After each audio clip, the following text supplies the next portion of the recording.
Muhammad Nasihin, seorang ustadz di Lampung, meminta maaf atas video pembegalan yang diunggahnya. Polisi memastikan video itu hanya rekayasa demi konten edukasi dan hiburan.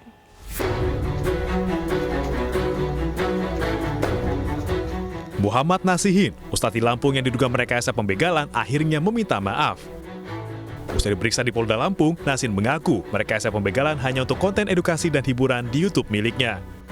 Saya mengucapkan mohon maaf yang sebesar-besarnya untuk warga-warga Lampung yang khususnya ketika menonton channel ini beranggapan adalah videonya ini membawa nama Lampung yang sifatnya mencemarkan. Saya mohon maaf yang sebesar-besarnya. Pada intinya YouTube ini dibuat dengan untuk tujuan saya pribadi untuk mengedukasikan kepada masyarakat, bisa untuk hiburan juga bisa, untuk hiburan juga bisa. Polisi menyebut konten yang dibuat Nasihin hanyalah rekayasa. Nasihin juga diketahui sering mengunggah konten serupa.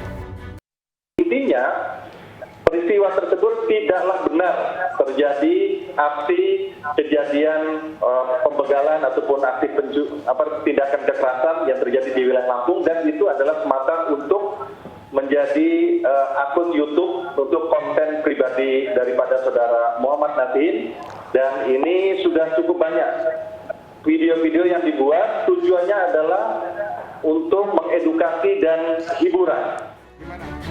Sebelumnya, selain Nasihin, polisi juga memeriksa 4 orang yang terlibat dalam pembuatan video. Mintanya berapa? 2.000 atau 5.000? Video rekayasa ini diunggah pada 13 Oktober 2021. Sebelum dihapus, video berdurasi 3 menit ini telah ditonton sebanyak lebih dari 200.000 kali di akun YouTube Ustadz Nasihin.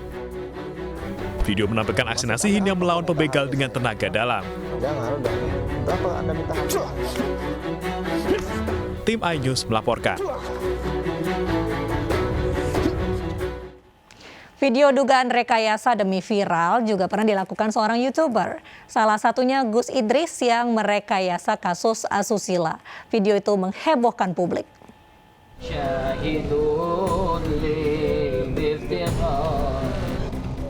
Nama Gus Idris kembali menjadi sorotan setelah diduga kembali melakukan settingan pada video YouTube-nya. Video settingan tersebut menayangkan konten perbuatan asusila dan menjadi viral di media sosial. Viralnya video Gus Idris banyak menuai tanggapan. Banyak pihak mengatakan bahwa video tersebut tidak pantas dipublikasikan dan diduga melanggar UU ITE.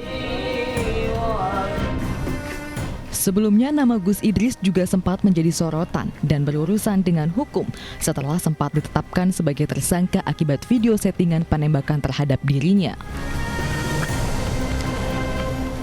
Video settingan penembakan tersebut terjadi pada bulan Maret lalu saat Gus Idris membuat heboh video penembakan terhadap dirinya. Video tersebut sempat meresahkan publik, bahkan mendapat ribuan komentar dari netizen. Sebagian besar dari komentar itu mendoakan keselamatan dari Gus Idris dan mengecam aksi penembakan. Namun setelah diketahui video tersebut adalah settingan, tidak sedikit yang memberikan kecaman. Kini setelah video dugaan settingan tersebut kembali viral, Gus Idris harus siap berurusan dengan polisi akibat aksi kontroversinya.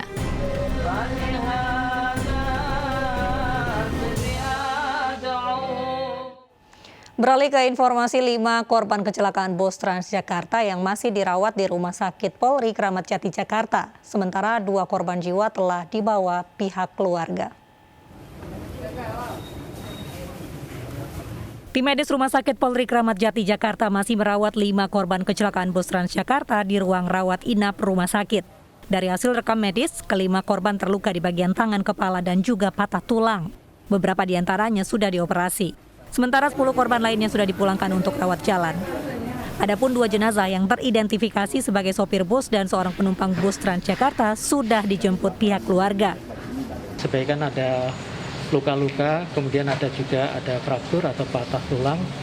Saat ini juga sebagian sudah dilakukan tindakan operasi. Yang dirawat 5 orang, ada luka di tangan, kemudian ada patah tulang ya. Ada patah tulang di lengan, kemudian ada di tulang dada, kemudian ada di rahang. Saat ini direncanakan untuk operasi. Relatif stabil saat ini.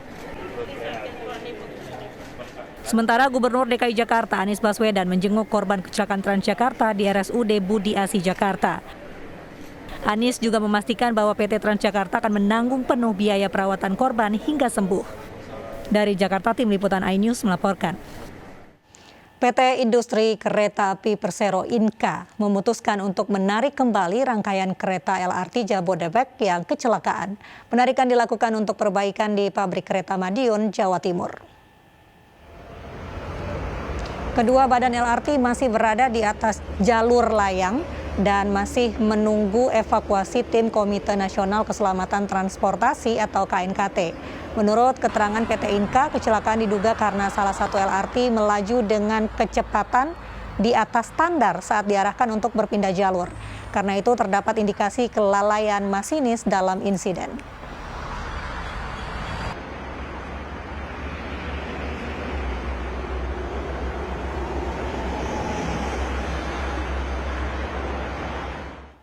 Partai Solidaritas Indonesia meminta maaf atas insiden keracunan yang menimpa puluhan warga Koja. Pihak PSI masih mencari tahu penyebab warga keracunan makanan. PLT Ketua Umum PSI Giring Ganesha beserta rombongannya mendatangi RSUD Koja, Jakarta Utara untuk menjenguk para korban keracunan nasi kotak berlogo PSI yang hingga kini masih dirawat. Dari keseluruhan 34 warga yang dirawat di rumah sakit, 29 diantaranya sudah bisa pulang ke rumah, namun 5 lainnya masih dirawat. Pihak PSI memohon maaf atas kegaduhan yang ditimbulkan di tengah masyarakat ini dan siap menanggung biaya perawatan para korban hingga tuntas. PSI sendiri belum mengetahui apa penyebab keracunan makanan di dalam nasi kotak. Saya memohon maaf yang sebesar-besarnya atas kejadian yang sangat tidak mengenakan ini. Program ini telah berjalan sekitar 1 tahun ini.